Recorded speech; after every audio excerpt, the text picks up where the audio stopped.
Hi, Chris Smith, Union Home Mortgage. I'm reaching out to you today to talk new construction. So a local broker asked me to do a quick write-up for their monthly newsletter to talk about new construction. They really liked some of the ideas that I share with my clients. And it's a little bit different from just the normal black and white vanilla construction product or strategies that a lot of lenders discuss. So, the main thing to note is what was once a very, very difficult loan to get after the whole meltdown of 2008 is now abundant. There's new construction loans all over the place, and they come with many different flavors. So which one is the best for you? Well, that's a conversation that we need to have, and that's too long for a video. That's about a 30-45 minute conversation, and I need to review all of that for you or for your clients. So the main thing, this broker gave me 100 words to wrap it up in, so which is going to be difficult. So I'm just going to read it out to you what I have so far, but it's enough to kind of get the gist.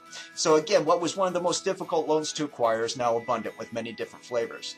This is one thing that I've been not so much successful with, but I've had a lot of feedback and a lot of appreciation from clients, because what a lot of borrowers don't realize is that if we adopt a mortgage planning approach, that they may be in a position to self-fund their project and hold out for the more favorable terms on a final mortgage. So we have construction lending. I do up to 100% financing for veterans, up to 3.5% down, 5% down. So we have all the products for construction lending.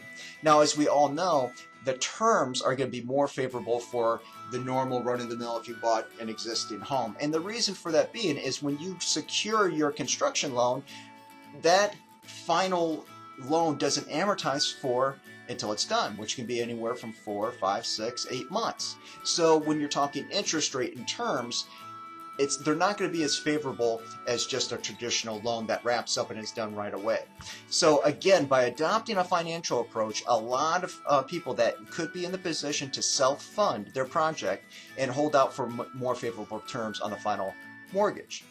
Furthermore, with the right structure, they can mitigate liability. So, that's something that we talk a lot with financial advisors. When you're extending your own money and funding something, what if something goes wrong? That's your money out there.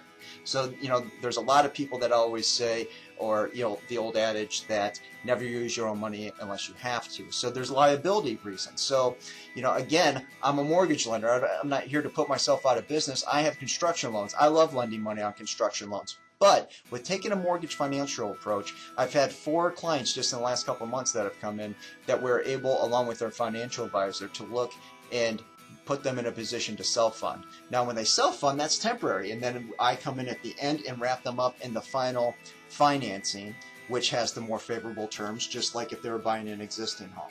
So they self-fund. I'm waiting on the sidelines until the drywall goes up, and then we come in and we do the final loan. So there's pros and cons to all programs, and some people may not be in a position to do such a thing.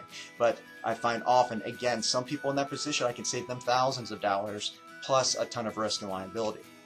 Now, with other borrowers that have very limited down payment means, we can provide up to 3.5% down, 100% for our veterans out there on a one-time close.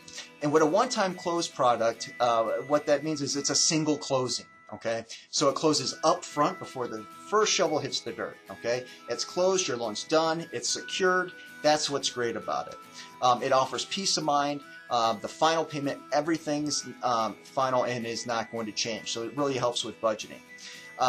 This is very popular in a rising rate environment like we are now, because you know that you got that rate secured. It might not be the more favorable terms as the final end loan would be if you're closing on an existing home in the next 20-30 days, but that's your rate. You don't have to worry about it going up or the rate surpassing that in the current market.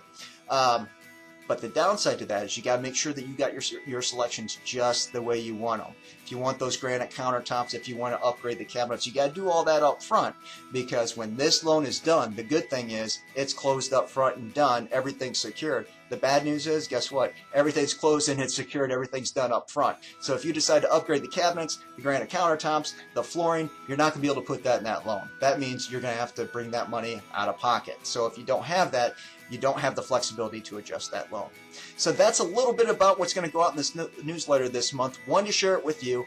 A long, wonderful conversation to have if you're in this situation. Too long for a video, but here's a little taste of it. Call me as always with any questions. You take care.